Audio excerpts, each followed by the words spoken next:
और कर्म करेगा तो संन्यास को कैसे निभाएगा? देवी, यदि आप समझती हैं कि सन्यासी होने के बाद कर्म छूट जाता है, तो आपने भगवान श्री कृष्ण के उपदेश को समझा ही नहीं।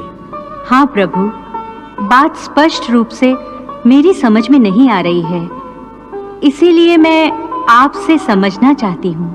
देवी, ऐसा नहीं है जैसा आप समझ रही हैं। संसार में जीने के लिए हर प्राणी को कुछ न कुछ कर्म तो करना ही पड़ता है, जो उसके लिए अनिवार्य है, आवश्यक है। जैसे पेट की भूख मिटाना हर जीव के लिए अति आवश्यक है,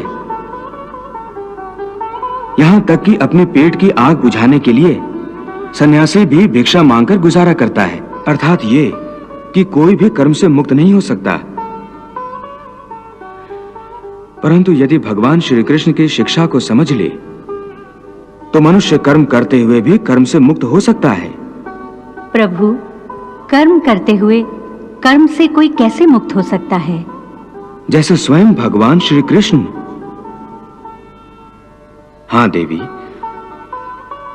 मानव अवतार में भगवान श्री कृष्ण का जीवन और आचरण समस्त मानव जाति के लिए संसार में रहते हुए सन्यासी होने का एक उत्तम उदाहरण है। उन्होंने संसार में रहते हुए धर्म समझकर कर्म किया, जय पराजय अथवा फल की चिंता कभी नहीं की।